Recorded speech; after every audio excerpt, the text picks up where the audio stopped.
Daniel Goldin, muchas gracias por aceptar la entrevista para la exposición Vasos Comunicantes, Correspondencias con Juan García Ponce, Carlos Monsiváis. Estamos en el Museo del Estanquillo. Te agradecemos tu disposición.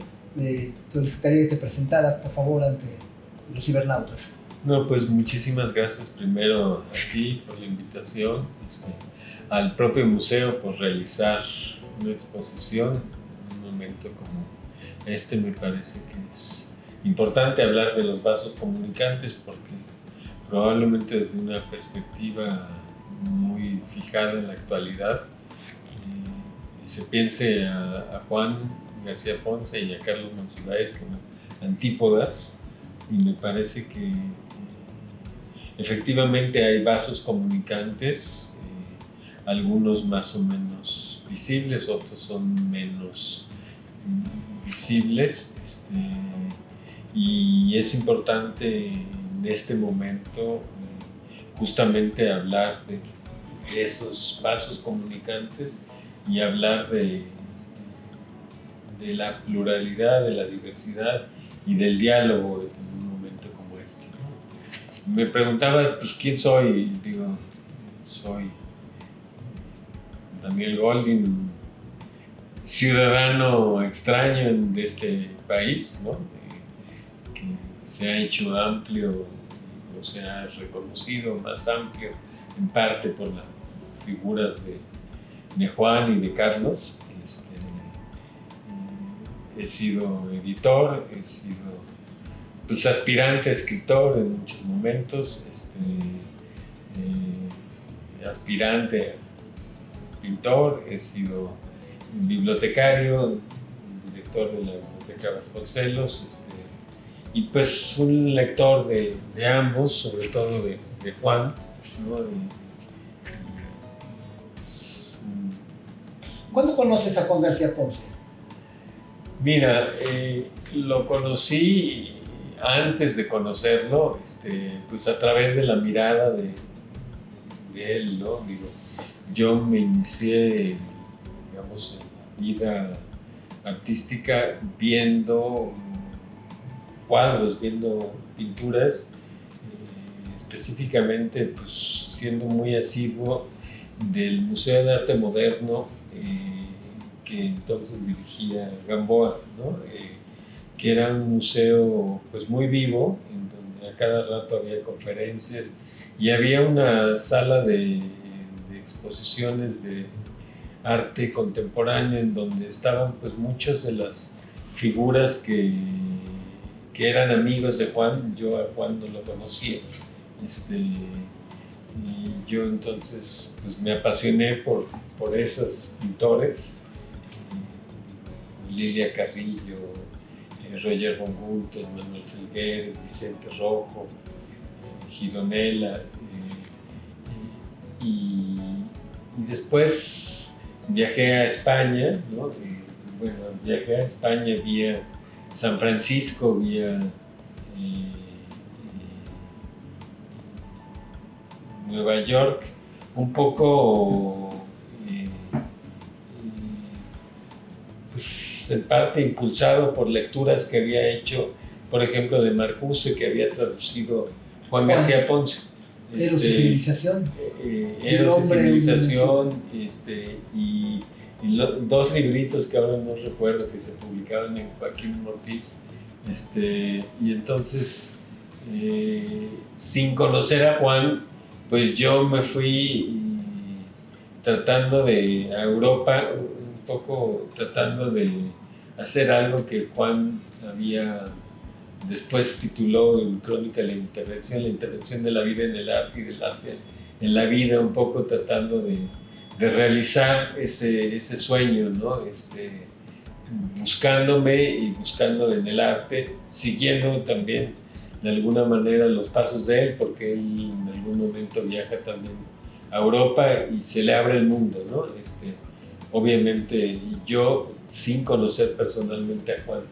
Regreso a México en el 1981 y en ese momento Juan gana el premio Anagrama con un libro muy extraño,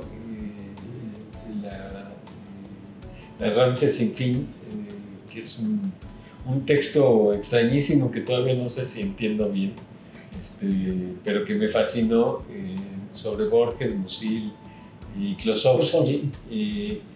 Y entonces me fascina, y por ese tiempo aparece en el Fondo de Cultura un libro de cuentos, si no me equivoco se llama Figuraciones, que me impresiona muchísimo, me deslumbra, y entonces con la lectura de ambos textos, si no me equivoco, no tengo tan buena memoria como la que tenía tanto Juan como Carlos, que eran dos prodigios de memoria.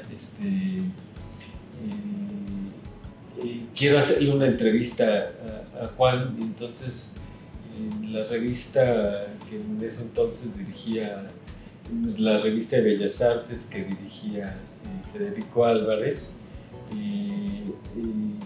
me dan chance de hacerle una entrevista, y entro a la casa de Juan y me doy cuenta de que pues, la casa de Juan es un museo, en donde están todos los pintores que yo había amado, y con los cuales me formé y entré propiamente en la vida del arte, ¿no? Pues estaban ahí conviviendo cotidianamente. Entonces me doy cuenta pues que ya conocía a Juan antes de haber entrado en relación con él. Claro. Y me encuentro con una persona que ya está en silla de ruedas, ya no puede moverse, no puede mover ya las manos, pero que sin embargo es una persona que se maneja con una libertad, como haciéndote sentir de una manera pues un tanto cruel, que tú eres menos libre que él, ¿no? Porque él se está riendo, él está disfrutando, apenas puede moverse, no siempre se le entiende, y está pues errando sin fin, ¿no? Errando sin fin en sus lecturas, en sus recuerdos, transitando entre la vida y el arte con una carencia de culpa, con una ligereza, con una desdén hacia las preguntas de la identidad, que de muchas formas tanto la cultura mexicana como yo mismo nos habíamos hecho, y él sin ninguna culpa lo está haciendo, y entonces me parece pues una figura absolutamente entrañable. Yo tengo 28, 29 años, él pues, podría ser mi padre, ¿no? Y vamos haciendo una relación amistosa. Después me piden en el fondo que yo haga pues un libro que a mí me importó muchísimo, que es la antología de ensayos que hicimos.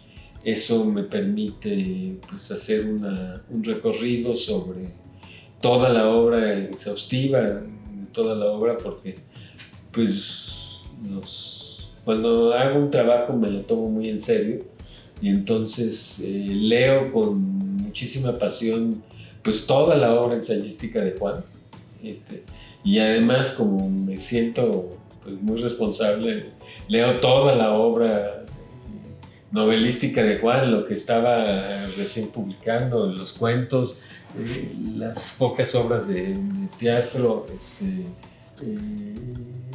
las novelas, y hago un trabajo, y yo creo que es un trabajo bastante serio, y en un principio Juan bueno, en el fondo no pensaban que yo iba a ser el prólogo, se lo iban a pedir a alguna de las figuras más conocidas, pero Juan mismo dice, ¿y por qué no lo haces tú? ¿No? Y entonces pues redactar esas 10, 15 cuartillas, no me acuerdo cuántas son, me tomó pues muchos meses, en donde trabajé con mucho ahínco, tratando de entender y de depurar lo que era para mí el pensamiento de Juan. Creo que es un prólogo que todavía vale mucho la pena, y vale mucho la pena esa antología de ensayos. Yo creo que rescata en principio libros que están un poco perdidos, olvidados, ¿no? Por ejemplo, el libro Desconsideraciones, ¿no?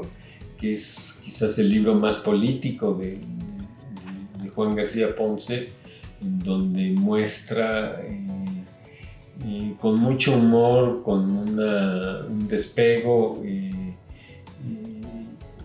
desapego, digamos, las contradicciones que caracterizaban a la cultura nacional, una cultura en donde fundamentalmente ejercemos el simulacro, ¿no? Y Juan, sin la vocación trágica que caracteriza a muchos pensadores mexicanos, pues Juan se pitorrea de eso, hace un paseo por la erudición, citando pues, desde los griegos hasta pensadores contemporáneos, y manifestando con esas citas y con esas contradicciones sobre lo que está viendo en el 68, 67, lo que es la vida nacional, y con ligereza pues se ríe de eso, ¿no? Ese es un libro que pues, se rescata ahí, y se rescatan muchos otros libros, Cruce de Caminos, otro libro realmente importante, y en esa antología pues recupero una gran una panorámica de una obra de un autor muy complejo, que está muy desperdigado, ¿no? Efectivamente. Hoy se conoce más a Juan como narrador, como probablemente un poquito como crítico de arte. Se ha perdido esa dimensión, pero pues fue Juan el que le dio voz, el que con su ojo, con su vocación contemplativa, le dio un espacio, ¿no? a Juan. Efectivamente, no solamente tu trabajo es vigente, a mí me sirvió muchísimo cuando me introduzco a la obra también de Juan. Es un trabajo memorable porque precisamente es una compilación que realizaste. Efectivamente, Juan, en 1968, ¿no? Junto con Carlos Monsiváis, tienen una actividad oral. No solamente desde la revista Siempre, publicando textos sobre Paul Klee, sobre Casimiro Castro y sus crónicas de Monsiváis, sino también en la participación del movimiento estudiantil. Y la traducción, precisamente, de la obra de Marcuse, que fue muy importante en ese momento para la discusión sobre la sociedad industrial, sobre el ego, sobre estas complejidades que había. ¿Qué opinión nos podrías dar sobre la importancia, por ejemplo, ya lo mencionabas, de la novela Crónica de la Intervención, que es una de las obras memorables donde, al igual que la novela La Invitación de Juan, tocan el 68? Mira, yo creo que Crónica de la Intervención es una de las grandes novelas, por lo menos las grandes novelas que yo he leído de la literatura contemporánea escrita en español, ¿no? Es una obra en donde primero está como el juego con las crónicas, ahora que estamos hablando de Cortés y la intervención, hay referencias históricas a las que él alude sin tocarlas, ¿no? La intervención francesa y las crónicas virreinales, que están ahí en el título y que no aparecen en ningún momento, ¿no? Es la intervención de la vida en el arte y del arte en la vida, ¿no? Entonces es una novela que en parte son memorias, es como el gran espacio donde Juan pues habla de la convivencia o la connivencia, la complicidad entre el arte y la vida y el arte como un prefigurador y como un incitador a la vida, y también de la falta de resolución de esos conflictos. Juan siempre se asume como un artista, y como un artista contemporáneo o moderno, en el sentido en que reconoce que existen unos grandes conflictos que no se van a poder resolver, y Juan lo asume de una manera muy clara. Es una novela, al mismo tiempo es una novela política, porque se hace ver con muchísima claridad que además de los conflictos existenciales hay un factor social, un factor político contra el que hay que luchar, que es, digamos, la arrogancia de un poder que al mismo tiempo organiza las Olimpiadas y la Olimpiada Cultural, y está matando estudiantes, ¿no?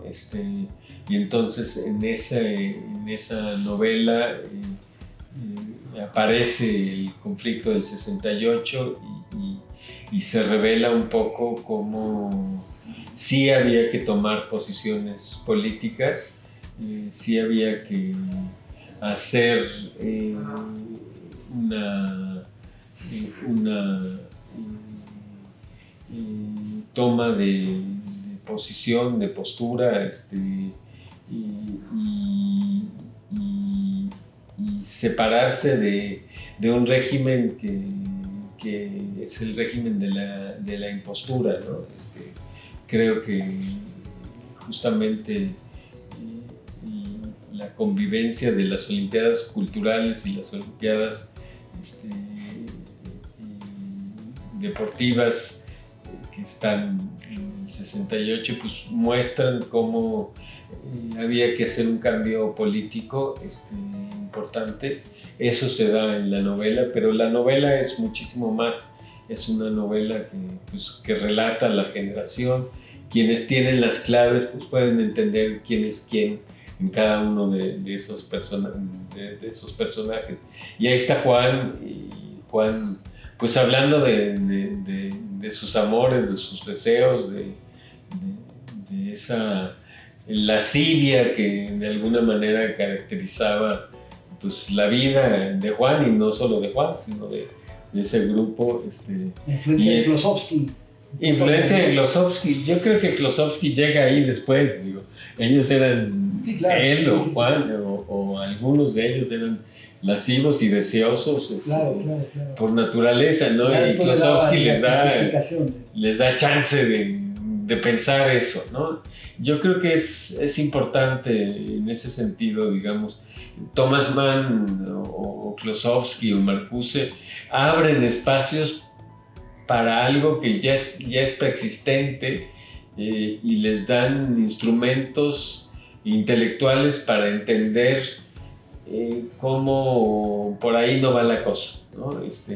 Y cómo hay que buscarse y asumir la tragedia que nos va a tocar vivir y que seguimos viviendo quizás de una manera muchísimo menos festiva, ¿no? Y yo creo que una de las cosas importantes de la vida y de la obra de Juan es el ser festivo.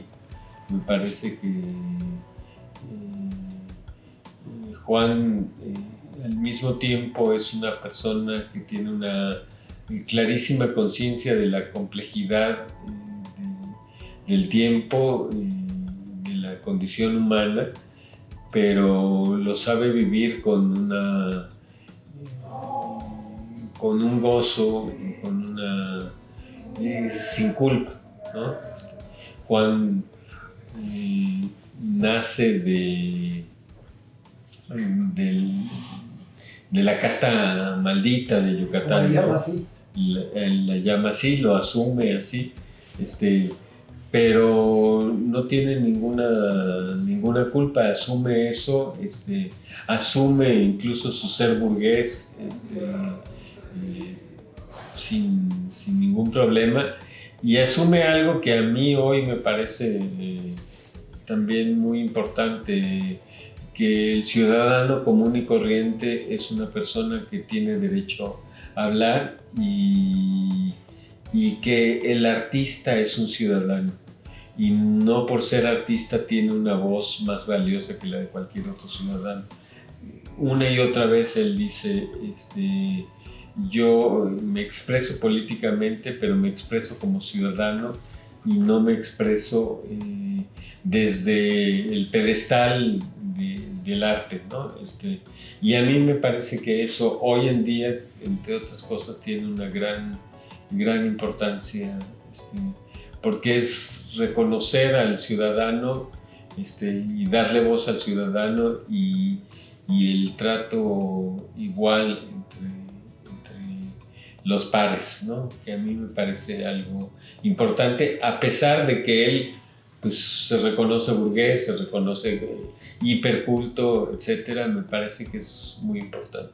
Sin duda. Mencionabas, por ejemplo, hace rato la influencia que tuvo la obra de Juan y su crítica en estas estancias que tú tuviste con estos pintores llamados de la generación de la ruptura, que también, bueno, ellos planteaban que no querían romper con nada, que realmente nunca firmaron un manifiesto, no tenían postulados estéticos similares ni ideológicos. Pero están 9 pintores mexicanos y como una de las exposiciones más importantes que se dan en la Galería Juan Martín, cuya selección hace Juan. Pero también está la crítica de arte que realiza Juan, que no está exenta del rigor académico, pero no es una mirada acortonada de ejercer una crítica historicista solamente en el arte. Su capacidad literaria lo hace ver de otra forma el arte, lo hace entrar. ¿Nos podrías conversar? ¿Cuál es tu visión sobre Juan como crítico de arte? Mira, Juan tiene un gusto artístico increíble, por lo menos para mí. Pues donde él miraba y ponía el ojo, había algo muy valioso. Y muchas veces en su casa, en la calle Zamora, si no me equivoco, pues, yo me la pasaba viendo sus cuadros, ¿no? Es curioso porque, como tú bien dijiste, los libros los pintores pues son muy diversos, ¿no? Es decir, entre Fernando García Ponce y Roger von Gunther, entre Vicente Rojo y Lilia Carrillo, pues no se puede decir acá una estética única, etc. Creo que hay una fidelidad de todos ellos al arte, es decir, hay una entrega plena al arte, hay una exploración de sí mismos en el arte y hay una capacidad de cada uno de ellos de mutar, que me parece que es importante. Incluso pienso en Manuel Fesgueres, cada uno de ellos va mutando y en eso tengo presente la errancia sin fin, ¿no? Es decir, como cada uno de ellos hace de alguna manera el tema de la errancia sin fin como una cuestión importante. Ahora, la crítica de Juan me parece que es muy curiosa porque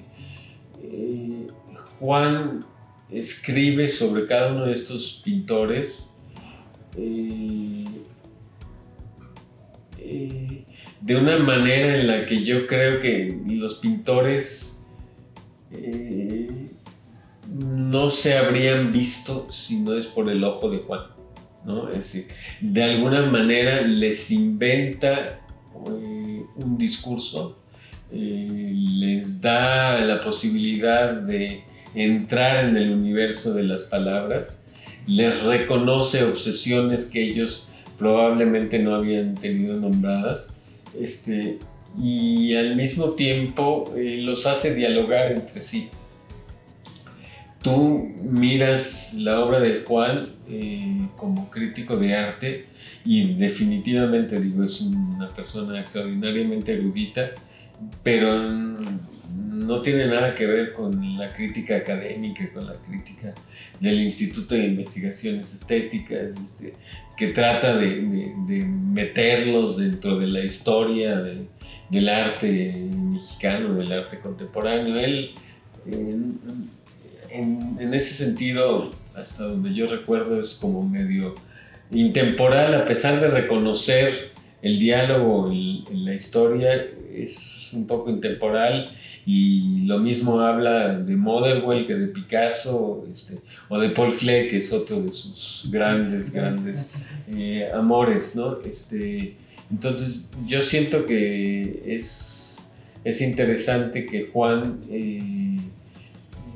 esté hablando de sí mismo a través de los otros, los haga a ellos descubrirse diferentes, y nos permita a todos entrar en un terreno que no es de nadie.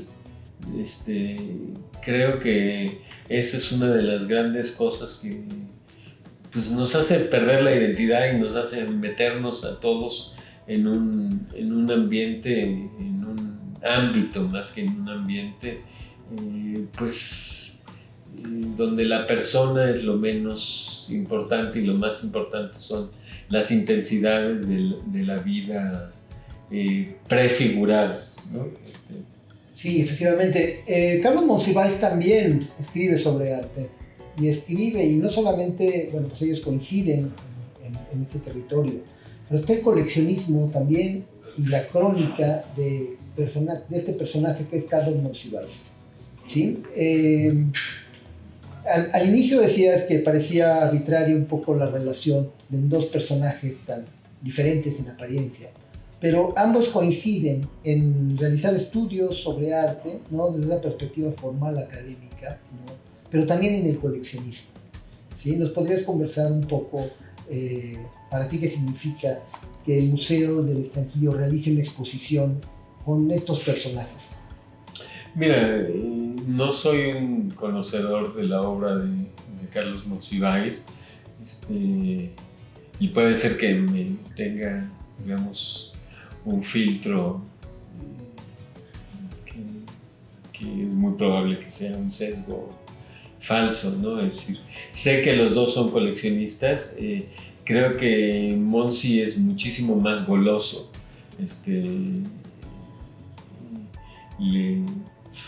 tiene muchísimas pasiones más abiertas.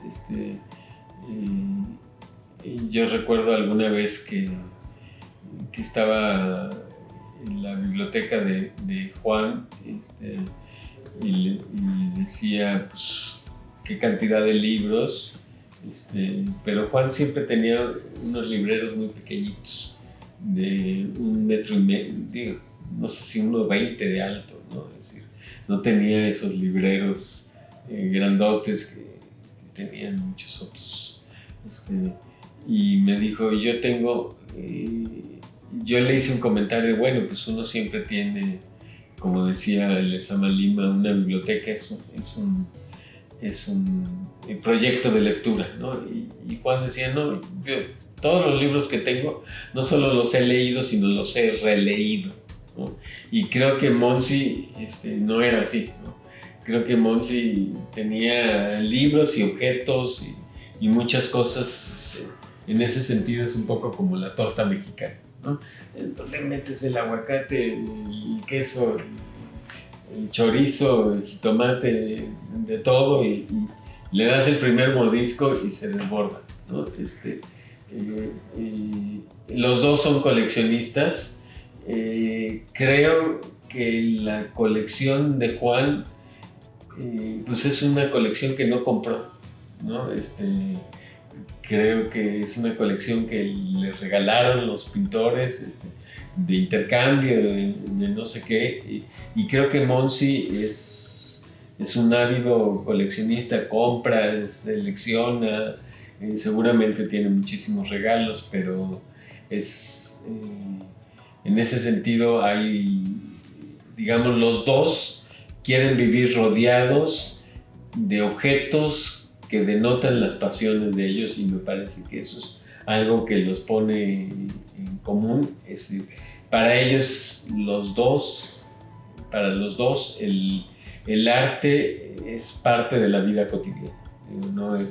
No tienen su cubículo en la universidad y hablan de arte y después se van a la casa y tienen su televisión y nada, sino que los dos están conviviendo con el arte, y me parece que eso es algo importante y algo que revela también la vitalidad del pensamiento de ambos, ¿no?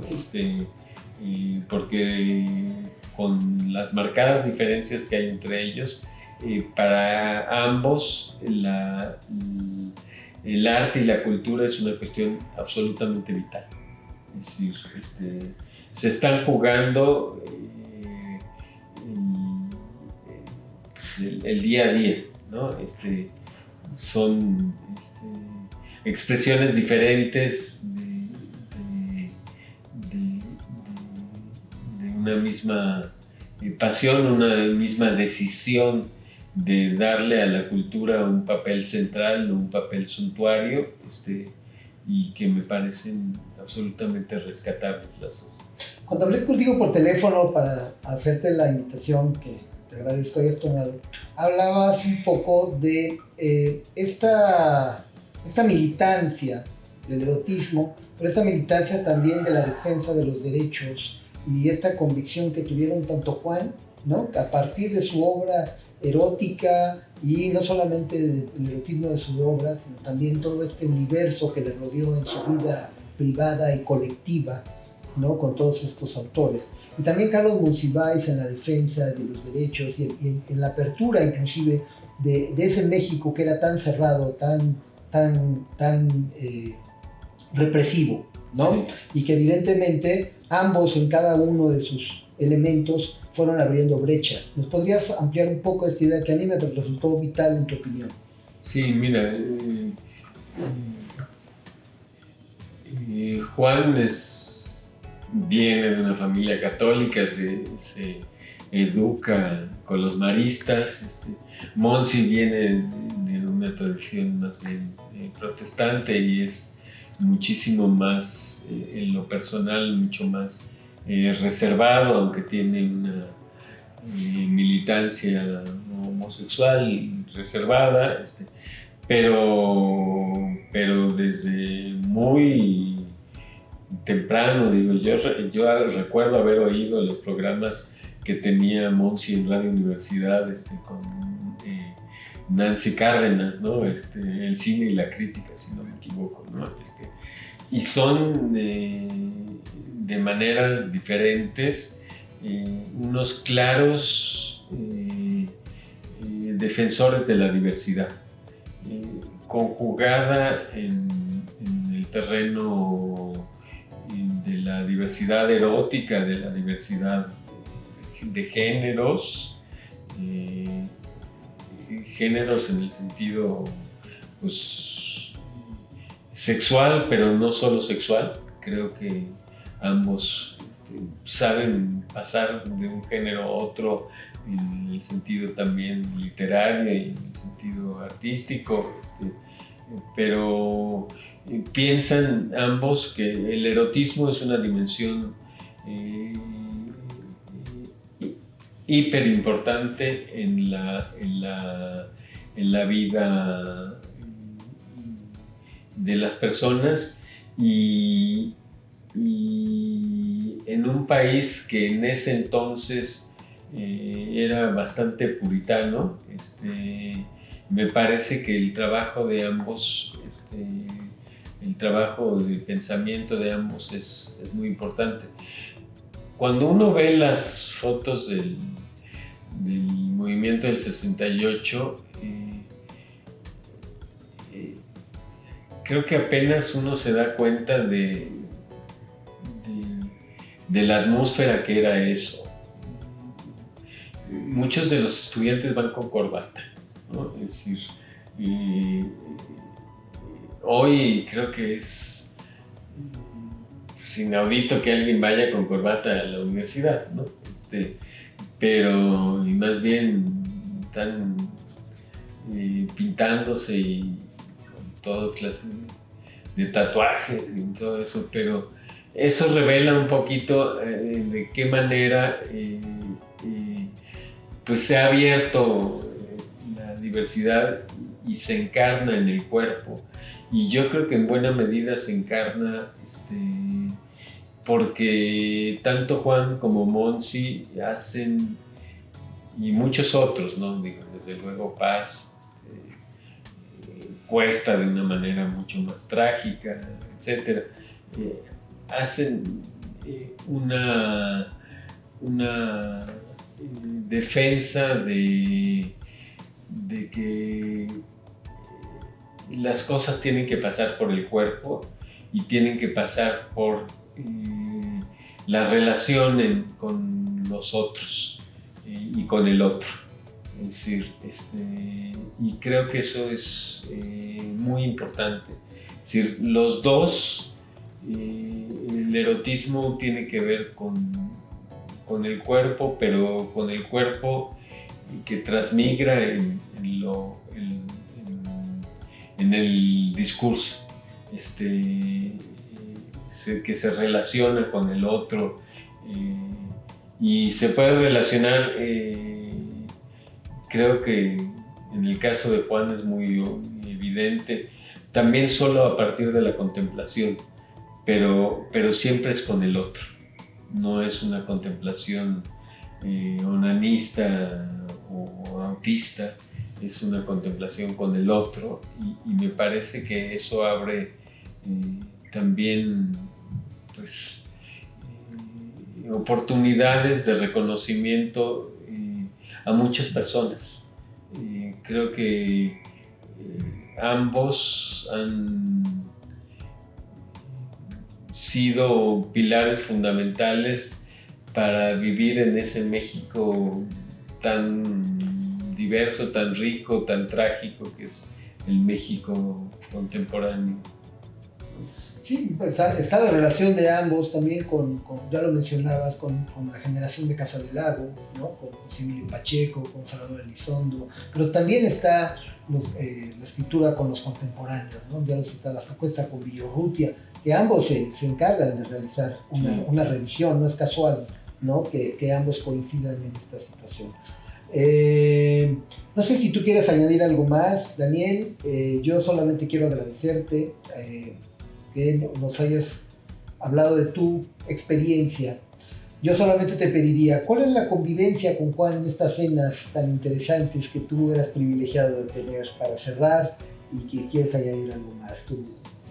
El entorno personal de estas míticas cenas que hubo con Juan y también pues tu relación con Carlos, que nos quieras compartir para finalizar.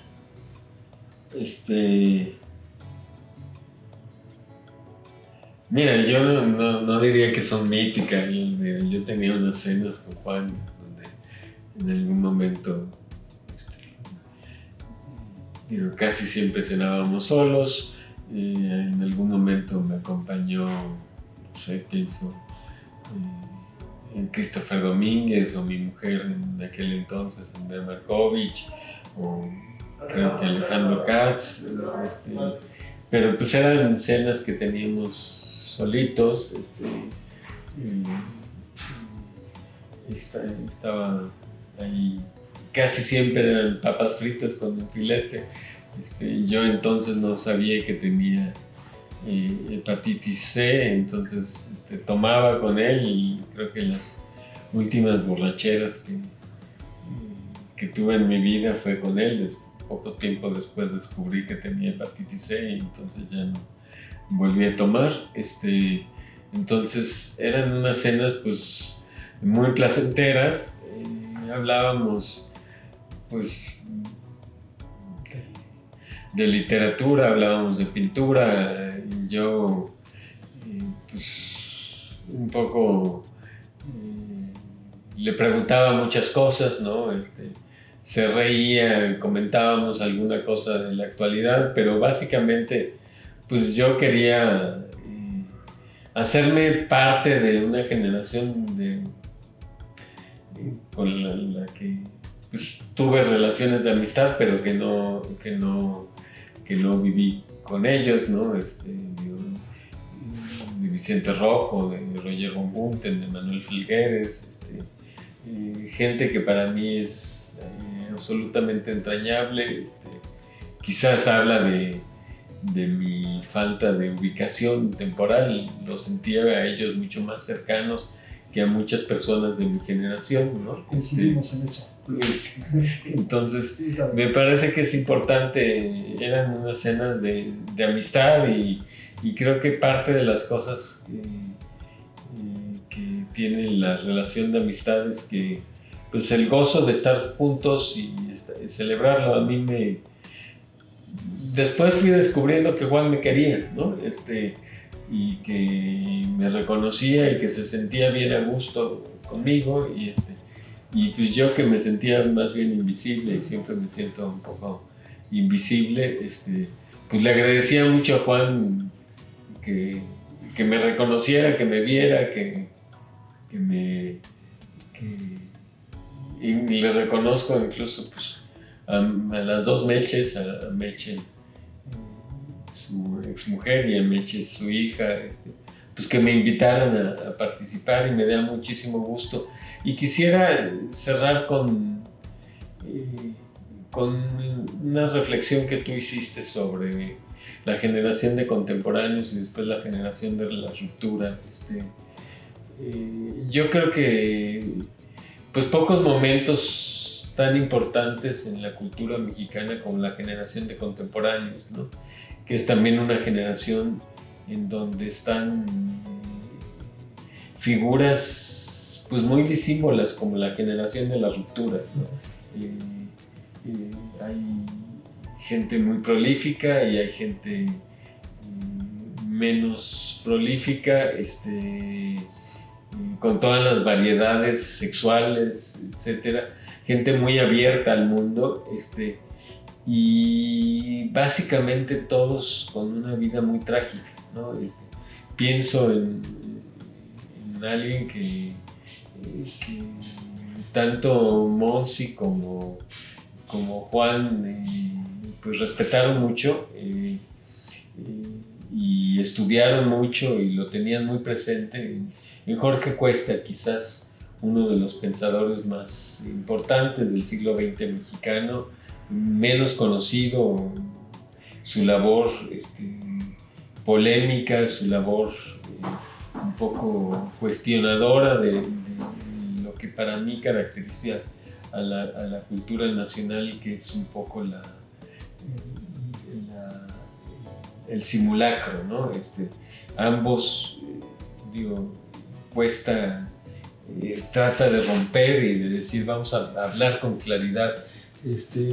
Y la generación de la ruptura de una manera muchísimo más amable, menos trágica, en parte porque ya estaban ellos y tenían un colchón desde donde sostenerse,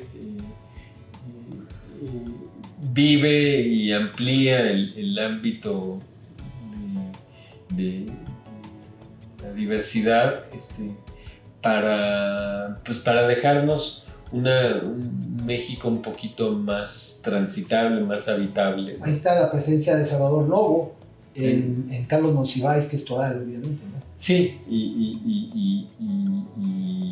y Monsi distanciándose de Salvador Novo también, ¿no? Porque para eso son también las figuras, ¿no? Una figura como la adoptas uno como un referente, pero también te distancias, ¿no? Yo creo que Salvador Novo pues, también tenía esa característica de que se sabía reír. Después se hizo una figura un poco risible, ¿no? Ya cuando le tocó la decadencia y un poco la proximidad al régimen priista, ¿no? Pero yo creo que una de las cosas más importantes de esta exposición, quisiera así entenderlo, es el valor que le dieron ambos al gozo. Creo que la vida es para gozarse, o hay que gozar en la vida en la medida de eso, Y el gozo no es un rival de la inteligencia. Y me parece que ambos, tanto Monsi como Juan García Ponce, se desarrollaron ejerciendo el gozo y ejerciendo su inteligencia y asumiendo que la inteligencia se enaltece en el diálogo y no en la oposición al diálogo. Se enaltece en el reconocimiento de lo diverso. Y creo que en un momento como este, eso es algo extraordinariamente importante. Pues muchas gracias, Daniel. Ha sido un privilegio conversar contigo. Agradecemos tus vivencias, tu emoción, tu saber sobre la obra de ambos. Muchas gracias. Aquí.